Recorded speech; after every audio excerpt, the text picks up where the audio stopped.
안녕하세요. 저는 메시대학교에서 국제정치 가르치는 최신영입니다. 잠깐 이제 시작하기 전에 오늘의 제목을 좀 한국어로 풀어드리려고 하는데요.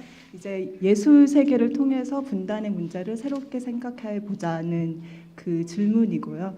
여기에서 새롭게 생각해 보자는 것은 어떻게 보면 정치를 다시 생각해 보자.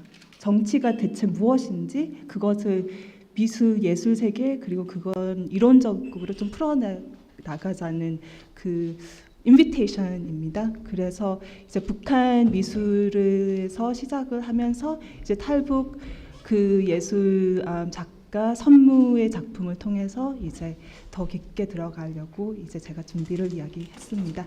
As I just, if you are gifted in the language. Of Korean, I was sort of just setting up the stage for my compatriots about what I'm trying to do today, which is really not only think about the questions of Korean division from the art world, so rethinking or thinking more creatively about what exactly do we want, what do we when we say we want Korean unification. And actually, in many ways, that desire or that assumption might create different kinds of division. So it requires us to be much more creative about what we mean about Korean division, but also what we mean about politics. So this is a larger question about politics. My discipline, my background is in international relations, and so from the theoretical perspective, I'm quite interested in how the Korean case will help us move forward in that respect.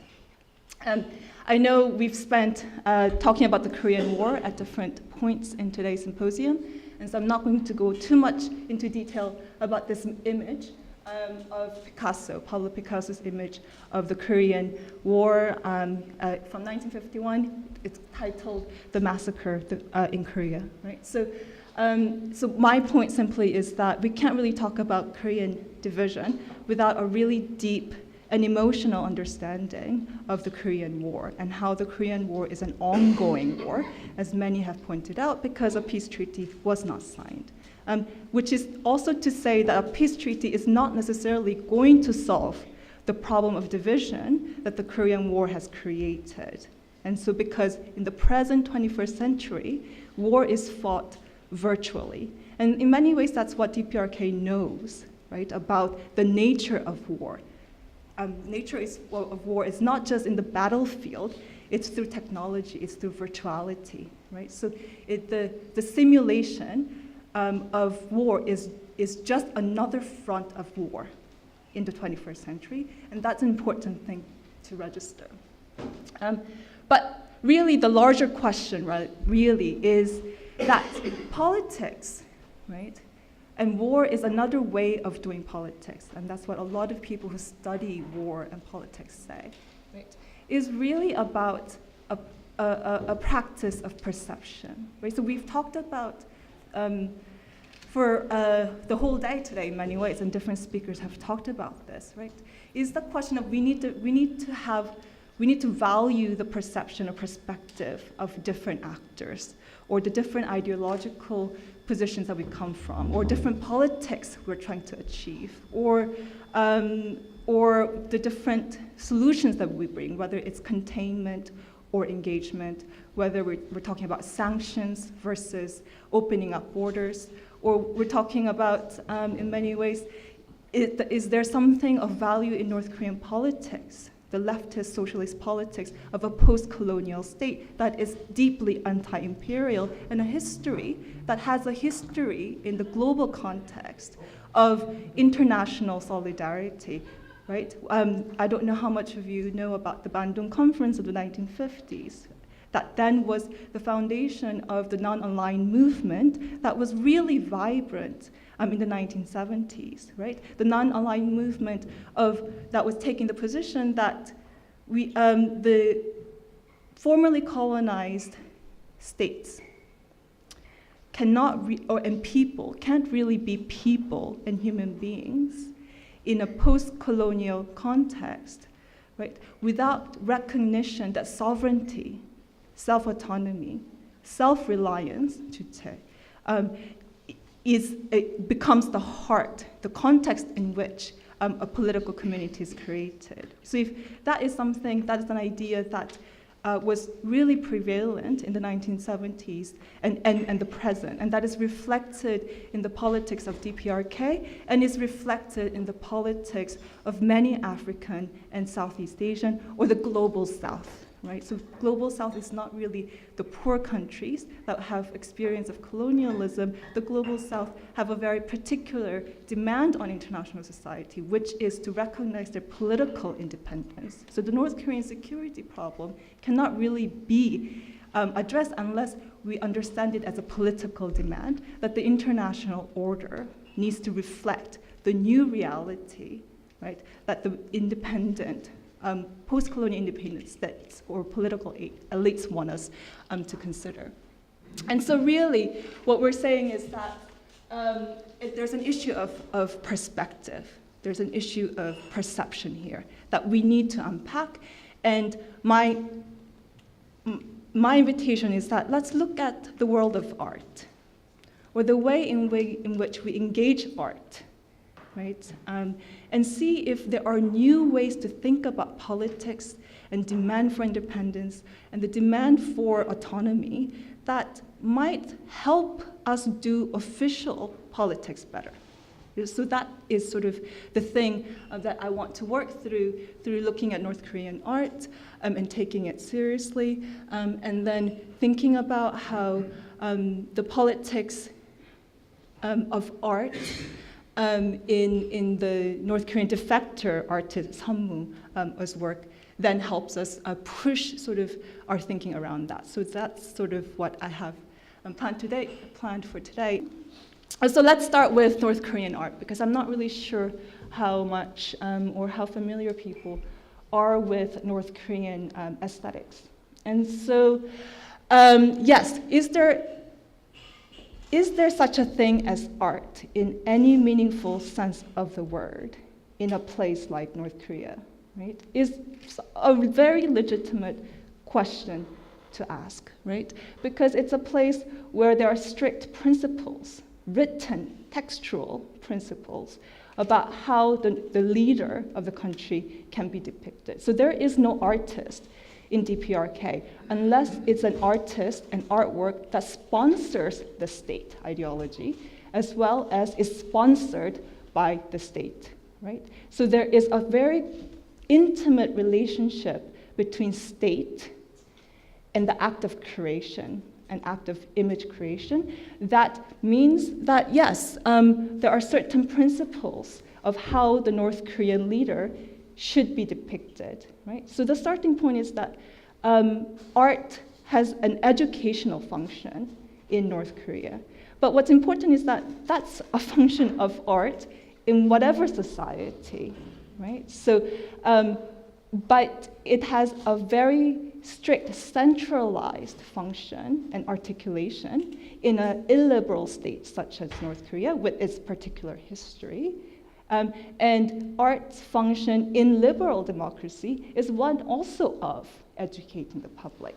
But the relationship isn't as centralized, right? Because our idea of freedom and our idea of human value in liberal democratic societies are different from a country like North Korea, right? So that's important to remember. So these are just, I'm not gonna go too much into the principles that when you look at North Korean a scholarship on art articulate. But what's important is that you can really see in the way in which the North Korean leader is portrayed in this image. The Holy Trinity is quite interesting just because this is what Stuart's talk was really about, right? There's a reappropriation of Christian ideology and way of symbolizing the relationship between people and moral authority. And that's important because the Juche ideology is a political philosophy, but it's a political philosophy not in the language of social contract, like Hobbes or Mills or the usual people that I teach as universal sources of universal political authority in my Intro to Politics class. In North Korea, it's the social contract is much more in the language of spirituality, right? So the relationship between people and the state is one wherein there is no separation from the individual small I and the great I. Only with the killing of the small I can there be a bigger I, and the bigger I is exactly what everyone is trying to be. So this is the top-down approach to revolution, right? So we're saying Korean people have been colonized under the Japanese rule, and before then there was constant pushing out of foreign interventions, a possibility of being ruled by foreign leaders. For a Korea with that particular history and that kind of outlook, the present reality that the US is constantly, right, a possible source of imperial rule, North Korea's ideology is one that's in many ways trying to say, look, then we need to make sure that people with this history, this peasant, low-educated people need to be lifted up. And they need a very visible leader that embodies that perfect ideal, right? And the Kim Il-sung, Kim Jong-il, and Kim Jong-un, that leadership is being held up as that possible form of perfection. And so the thing about art in North Korea is that it's in many ways trying to create that idealism in the viewer in the realistic genre, in the genre of realism. So that's the other thing that's important about Juche art, right? Juche art is about creating our own style of artistic form, right? That is a rejection of Western or Japanese influences. So it's about if Juche is about socialism in our own style, in Korean style, then Juche art is art in our own style. So the investment that the state places on creating that Joseonhwa style, right, in the ink and paper aesthetic, as you will see in the picture here, is one way in which Juche self-reliance political ideology gets articulated, as well as the focus on how art of the great leaders need to be portrayed or created in a particular way. So the key point here is that art that depicts North Korean leaders and that praises North Korean leaders is just one dimension of North Korean art. There are other forms of art coming out of North Korea that are sponsored by the state, that are quote-unquote apolitical in content, but it's actually quite political because it's about creating their own style of aesthetics, right? So there is a political agenda there, even though the content might not be political. And that's why it's really tricky to then talk about using art as a space for cultural exchange or apolitical interactions or relationship, because everything is quite political, right? And actually maybe everything is political more broadly. There's nothing in our lives that are apolitical because politics is an issue of perception, right? The other thing that's important that I haven't really touched on, and this slide is looking a bit funnier. It's probably because it's cut on this side, on the right, is the final quote from Ri-Hyun-gil, who is a North Korean authority on art, on Juche art. He says, depict an art in the Juche philosophy needs to depict the world of laborers, farmers, and our people, and promote the communist ideals of human visible in people's lives. So you can see how then the content doesn't necessarily have to be political. It just needs to also portray the reality, the ideal world that we see in everyday people. So what's important about Chute art, just like Chute philosophy, is it's about the people. It's a people form of politics, right?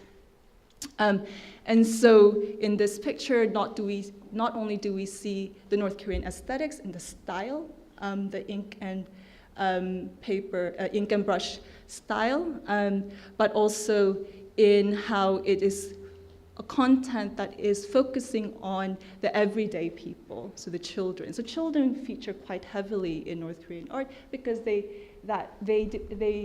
help us focus on the ideal form of subjectivity, the ideal form of citizen, the ideal citizen form in the North Korean context is one of relationship of love, familial love, right? So we'll see a bit more of that when we turn to a few other images.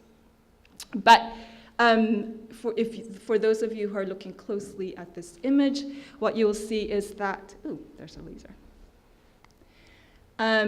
You still see political content, in particular because this is an image that is was exhibited in Vienna as part of the MAC exhibition.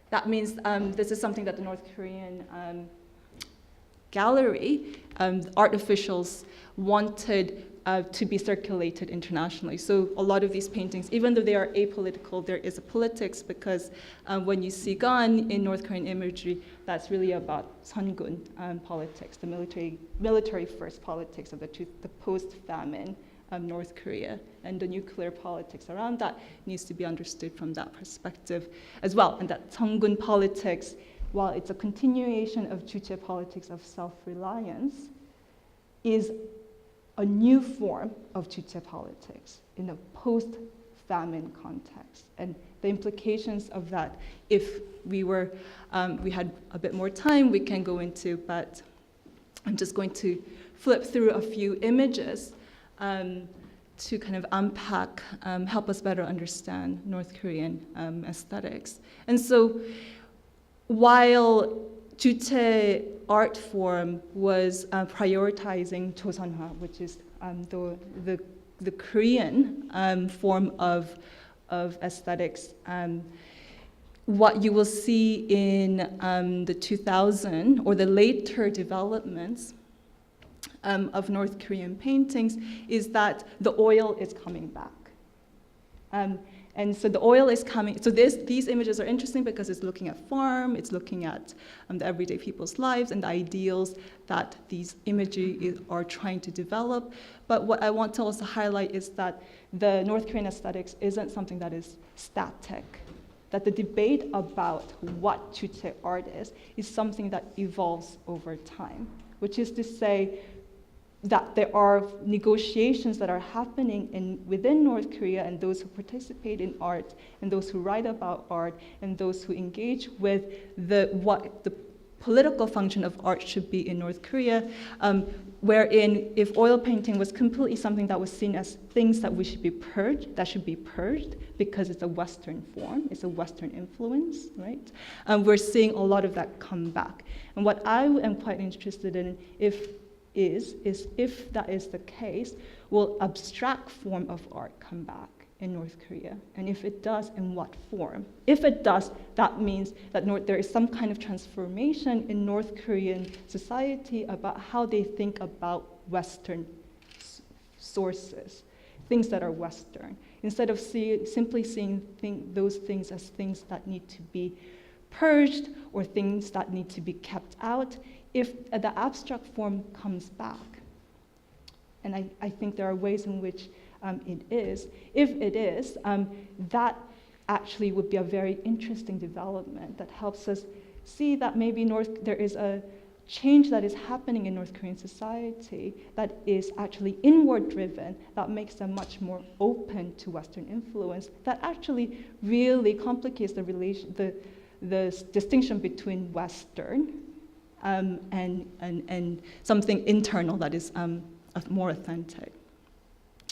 And so this would then be North Korean Chosunha in its all its glory. And so it's much more photographic, again, the form of realism. The colors are much more vivid, which is seen as the thing that makes Juche art and Chosunha the best form of aesthetics, according to North Korean artists. And again, what's interesting is that a lot of these images that circulate, for example, these images were from the South Korean exhibition of North Korean art in 2015. In the South Korean exhibitions, we don't see any North Korean leader depictions. So in South Korea, there's still a lot of touchiness, right, around whether or not, what are the politics around exhibiting North Korean art that depicts or portrays the leaders. While in Western exhibitions, like this one in the Netherlands, this form of quote-unquote apolitical North Korean art are then exhibited in relation to paintings that portray the leaders themselves. But what's important about the Vienna exhibit in 2010 is that these portraits are actually portraits that were on loan from a North Korean museum, right? Which means there's a particular relationship that you need to have with the North Korean government. But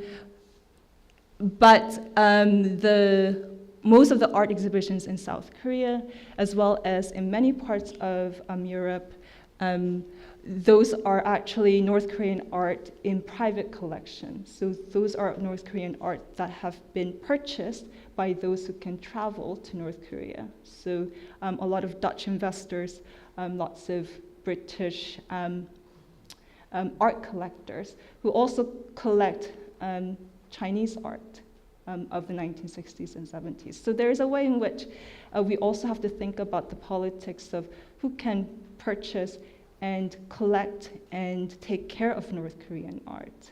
And the fact that there aren't South Korean collectors of North Korean art, again, replicates the problems and anxieties and frustrations that you might hear from the South Korean citizens when it comes to Korean issues and Korean unification. The fact that those people who are most directly invested in Korean unification, those who are most closely associated, and those with the cultural and linguistic capabilities to speak and understand North Koreans, are those people that cannot, right? And so I think that we need, when we talk about Korean division and Korean unification, we need to also talk about that resentment in the South Korean academic, artist, institutional, and political spheres about how we constantly need Westerners, or we constantly need the international actors who are more eloquent or speak better English or are from bigger countries and so on to intervene. So there's an element of this thing, that this ugly feeling that we also need to attend to, that the art exhibition world highlights. And so really, it's from that perspective I question the intention or the official position of the museum curator, Mr. Nover, who says that this controversial art exhibition in 2010, which was really a landmark event, because these are things that are really hard to actually make happen, exactly because the governments get in the way, right? Exactly because art is quite political. Culture exchange is quite political, more broadly, right? So it's in this context that I question the idea that the art or culture exchange or public diplomacy could be an interface of global communication that overcomes borders of all kinds. I actually think art spaces and cultural exchanges could also create different kinds of division, different kinds of problems of ideological differences, and that those things need a more creative engagement. And so, does that mean we shouldn't display North Korean art? Does that mean we shouldn't collaborate with North Korean state agencies to have that people-to-people level kind of interactions that allow mutual learning or global communication? Of course, I'm going to say no, right? I'm saying no, that's not the position that I'm promoting.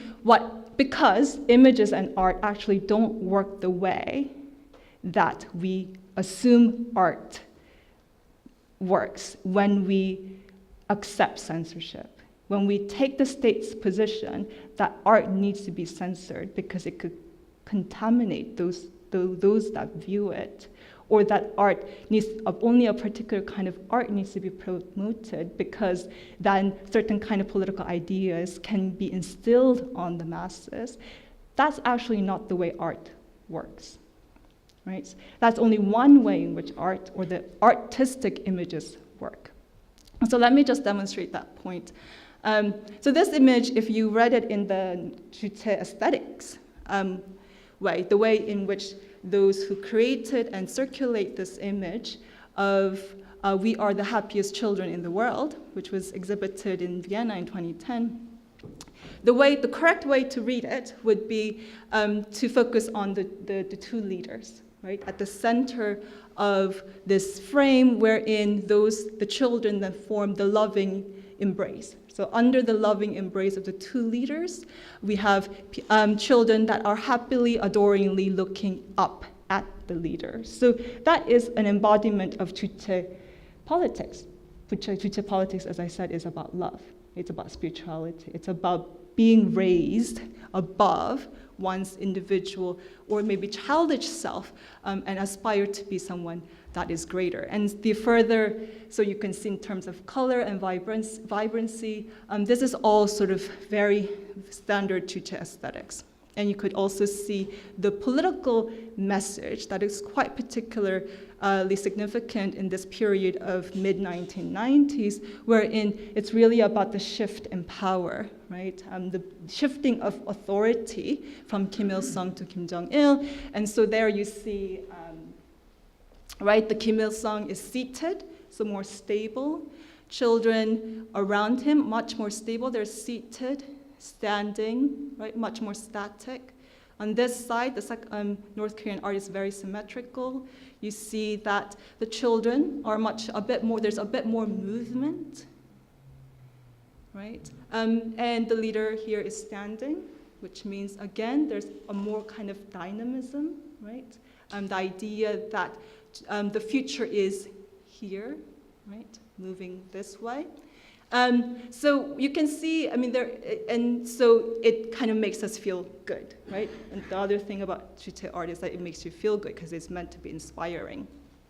But that's only one way to read this image, is my point, right? The other way to read the image is to look not at the center, but the peripheries. And that's generally the case in society. You always have to look at the peripheries to understand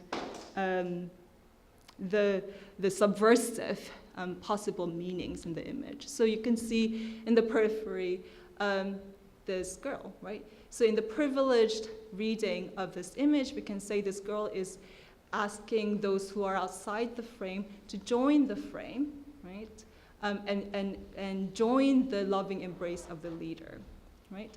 But what for me is interesting is how this image of the girl is indicating that there is a reality outside the frame that is not being represented, and that is left for our imagination. So one of the questions is, well, what if we don't want to enter the loving embrace of the leader? How could that be depicted, right? And maybe the future is something that is still unwritten. It's maybe something that is not visually represented yet, right? What about this naughty boy in the back? He's kind of doing something that is like borderline okay but not okay, right? what if this image, this boy was a bit naughtier? What's the next frame of image, right? What if these children were just putting on good acts when there's a dimension for them to be slightly more naughty, right? So that's one thing. But what I want to then say is that, and so maybe the title needs to be changed, is also that actually this form of naughtiness is exactly the thing that Sunmu, the North Korean de facto artist, is doing. And I say this not to say that he is the hope, or being naughty is hope, but to say that, maybe to contradict some of the things that were said today, maybe there is no hope, and there's only hope in that hopelessness. And let me just sort of think through that idea a bit further. And so really the problem with Juche aesthetics and Juche politics, and we all know that, is that the human rights issue, right? Not only the security issue, but the human rights issue. And the North Korean human rights text, theories, and their definition of human rights have a rebuttal for that. But we don't have time for talking about that. But what's important is that we need to first recognize that DPRK has a different tradition and understanding of human rights, wherein because of human rights as a universal political ideology that has its origin in the UN, there was that actually the human rights is understood as a liberal idea, but actually there's room for plural definitions of human rights, and that's important to recognize.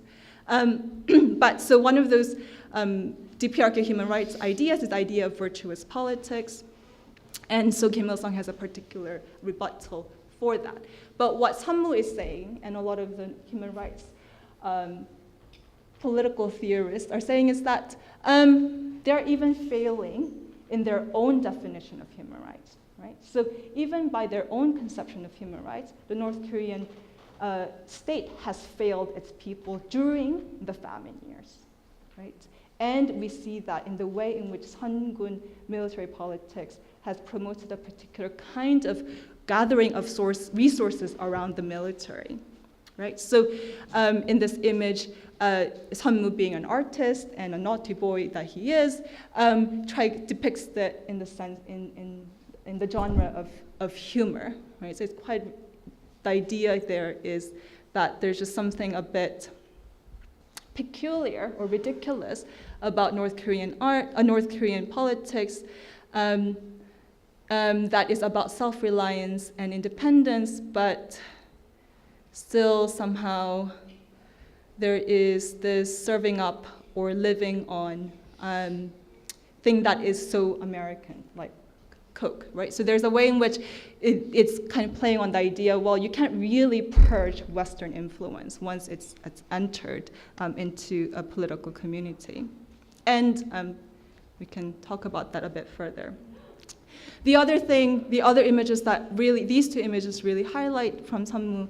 Sunmu is a pseudonym, by the way, it just means no boundaries, is how he plays around this idea of grotesque.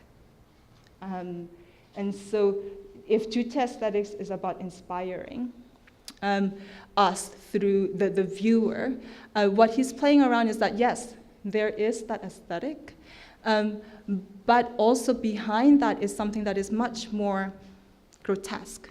There's a dark, shadowy dimension to Juche politics that we need to attend to, right? That he, as a naughty boy, feels like that has been his experience. What is our political responsibility to that, right? And the bubblegum image and color, Juche as a color scheme has sort of been then again turned on its head, and we then sense that this kind of dimension of or experience of repulsion. But this idea of grotesque in art theory is something that's interesting to think a bit more about, because grotesque as an aesthetic, so it's something, the thing that we are repulsed by, right? Only works when we assume there are two things that are in one body that should not be in one body. So that's among the philosophers of aesthetics how grotesque works. So grotesque images are images where we shouldn't see Coca-Cola and Kim Jong-il in the same frame. We find that grotesque because we assume that shouldn't be in the same frame. Or the image of masculine, the leader with that authority, right? But in a very funny feminine pose, right? Wherein we're saying those two things should not be represented in one body, right?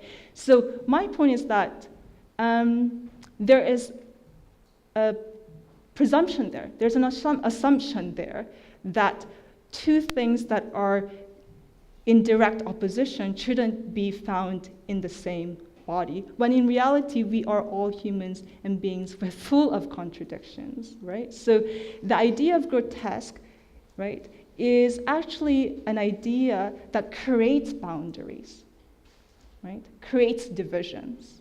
So the grotesque actually is a site of hope, perhaps, right? The more we are familiar or comfortable with grotesque as an aesthetic sensibility, could we then move beyond this constant creation of lines of division, right? Wherein differences are constantly seen as threatening, right?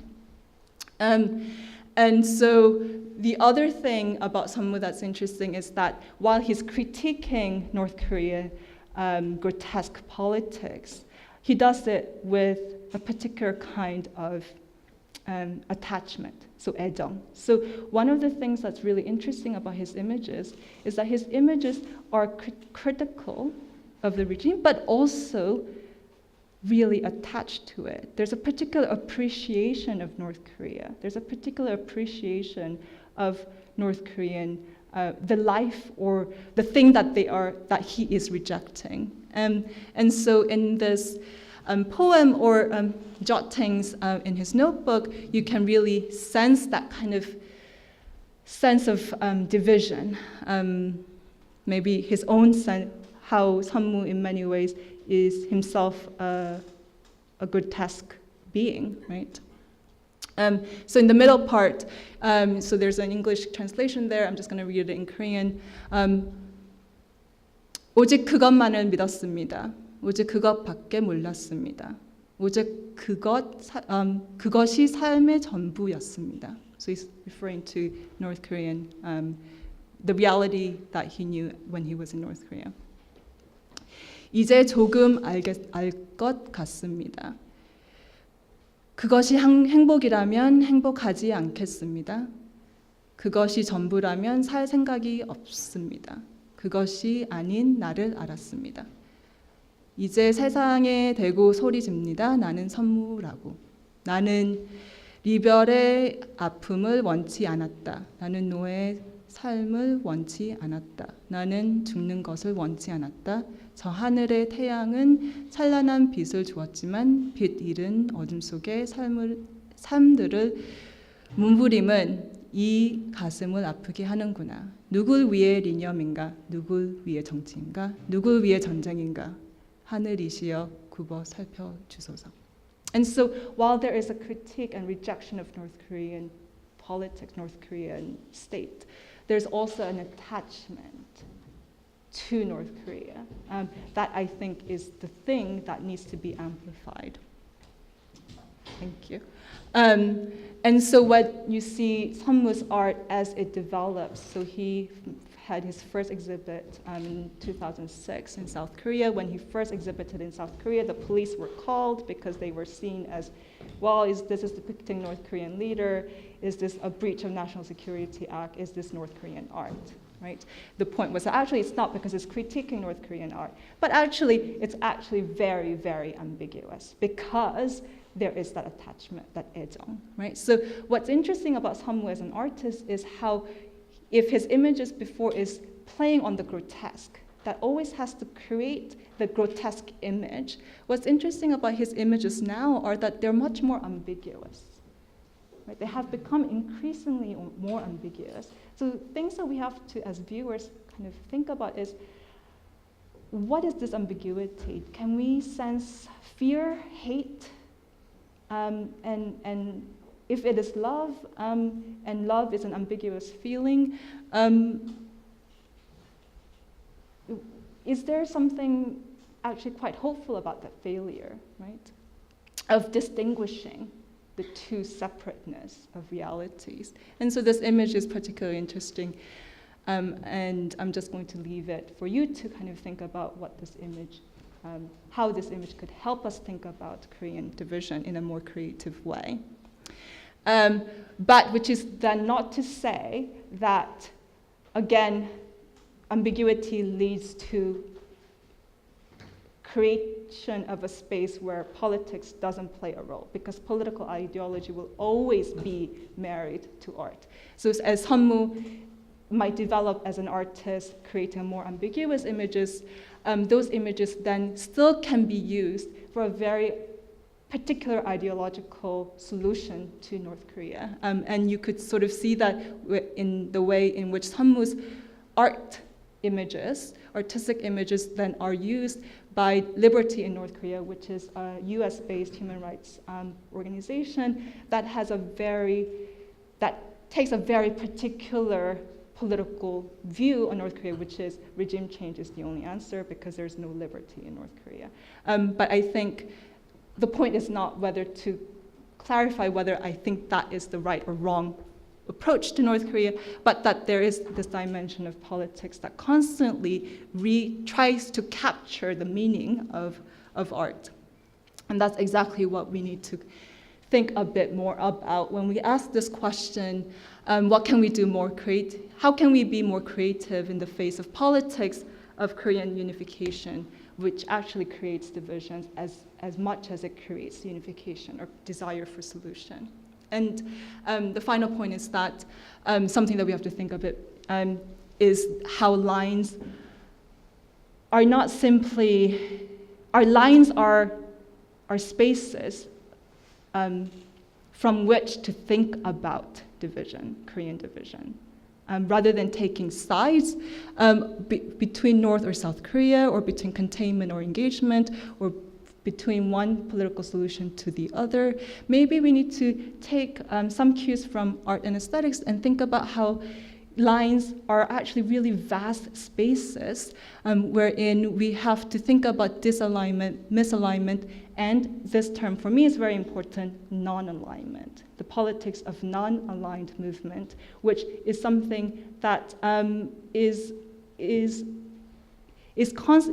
a present. It's always has been a competing international present, as well as the liberal order under the U.S. And so that's important to amplify how that looks like in the present and the future. And only one final point is the question of enmity. So a lot of the Korean unification and Korean division, really we're talking about the problem of enmity. And what do we do about the problem of enemy? Right? Moral enemy, not just security enemy, but moral enemy. What are our solutions? What are our ways forward when we have to start loving our enemy? And that's a very Christian and religious question, but also it's a very political and theoretical one, that the Korean division, for me, provides a lot of things to think a bit more about. And really, the final point is that when we fight our enemy, it shouldn't rot the fight. I think in many ways that is the part that I think we all need to think a bit more about, how the way in which we fight for justice, fight for human rights, fight for the politics that we believe has been underrepresented or have been suppressed. How do we do it in a way that doesn't rot the fight that this is all about? And I would love to hear a few questions and thoughts from the floor around that. Thank you.